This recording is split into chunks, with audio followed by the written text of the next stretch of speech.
ఓం నమః శివాయ. ఓం లలితాదేవ్యే నమః. ఓం శ్రీ గురుభ్యో నమః. శివానందలహరి 23వ శ్లోకం. కరోమి త్వత్పూజాం సపది సుఖదో మే భవ విభో.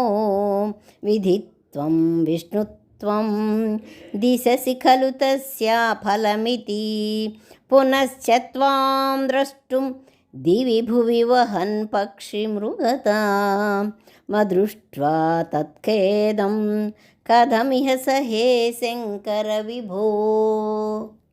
ఓ విభో, ఓ శంకర ప్రభు అని ఈశ్వరుని సంబోధిస్తున్నారు. త్వత్పూజం కరోమి, నీ పూజ మాత్రం నేను చేస్తాను, నాకు ఎలాంటి అభ్యంతరము లేదు. నాకు సపది సుఖదహ అంటే వెంటనే సుఖాన్ని ఇచ్చేసేవాడివై ఉండాలి.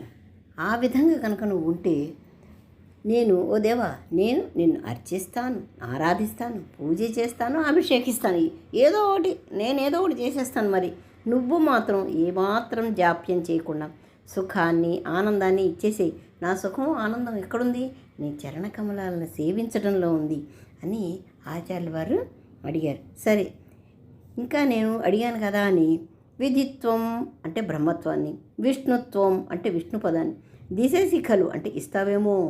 విష్ణుత్వం వద్దు, బ్రహ్మత్వం వద్దు అంటే దీనిలో ఉన్నటువంటి ఒక గూఢార్థం ఏంటంటే, భోళాశంకరుడు ఆయన ఆరాధన చేయంగానే విష్ణు పదమో ఏదో ఒక పదవి, విష్ణు పదవో బ్రహ్మ పదవో ఇస్తావేమో నాయన, అవి వద్దు బాబోయ్, నాకు ఎందుకొద్దు.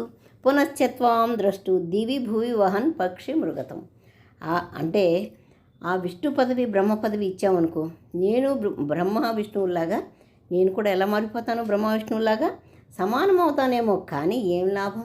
నిన్ను చూడగలనా? నీ ముఖ దర్శనము కాదు, నీ పాద దర్శనము కాదు. అప్పుడు నాకు మిగిలేది అనంతమైనటువంటి బాధ, దుఃఖం.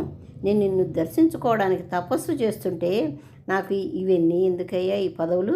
నీ దర్శనం కరువయ్యి పదవులు ఇచ్చే ప్రలోభం పెట్టకు. నీ దర్శనమే కరువయ్యేటువంటి ఈ విష్ణుత్వం బ్రహ్మత్వం నాకు వద్దు. ఎందుకని వద్దంటున్నాను అంటే, పూర్వం ఆ విష్ణు బ్రహ్మలు నిన్ను చూడటానికి పోటీ పెడితే వాళ్ళకి నీవు చిన్న పరీక్ష పెట్టావు. ఎవరైతే ముందుగా నా శీర్షం అంటే నా తలని లేక నా పాద దర్శనం అవుతుందో వారు గొప్పవాళ్ళు అని. అంతే, వెంటనే వాళ్ళిద్దరూ కూడా బ్రహ్మ ఎలా మారిపోయాడు? హంసలాగా అంటే పక్షిలాగా మారిపోయాడు. శివశీర్షాన్ని చూడటానికి వెళ్ళాడు. విష్ణువు ఎట్లా మాట్లాడు? వరాహంగా మారిపోయారు.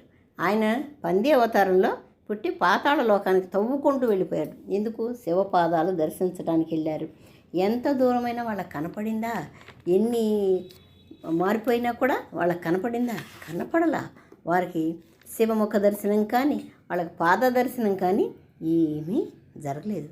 అలాగే విష్ణు బ్రహ్మ పదవులు ఇస్తే నేను కూడా నీకు నీ తలని చూడలేను, నీ పాదాలని చూడలేను, అసలు నీ దర్శనమే అవ్వదు నాకు. ఆ విధంగా చాలా బాధపడతాను. కాబట్టి నాకు మాత్రం ఎటువంటి పదవుల కోరికలు లేవు. కానీ నా కళ్ళకు కనిపించు తండ్రి. ఆ విధంగా కనిపించి కరుణించమని నా కరములు జోడించి కోరుకుంటున్నానయ్యా. అందుకే మరో గడియ కూడా ఆలోచించకుండా నాకు మోక్షాన్ని ప్రసాదించు. అందుకే నిన్ను ఆలోచించొద్దంటున్నా, అందుకే నిన్ను జాప్యం చేయొద్దంటున్నా. అందుకని ఆలోచించకుండా మోక్షాన్ని ప్రసాదించు తండ్రి. బ్రహ్మల ఆకాశంలో కానీ విష్ణువుల పాతాళ లోకంలో కానీ నేను సంచరించలేను. వాళ్ళంటే బ్రహ్మ విష్ణువులు కానీ వాళ్ళు నీకోసం ఎతకగలిగారు, నేను ఆ పని కూడా చేయలేను. కాబట్టి నా జీవితానికి ముఖ్యమైన ఘట్టం ఏంటంటే శివ సాయుధ్యం, నిన్ను చేరటం మాత్రమే. అది మాత్రం నాకు త్వరగా ఇవ్వు. అది మాత్రం నువ్వు ఏమాత్రం జాప్యం చేయకు. నీ పూజలకు నేను చేసేటటువంటి ఇలాంటి నీ పూజలకు మెచ్చి ఇచ్చే నీ చరణ సేవామృతం మాత్రమే నేను కోరుకునేది. అది అని శంకరాచార్యుల వారు చెప్తున్నారు, నేను చెప్తున్నాను.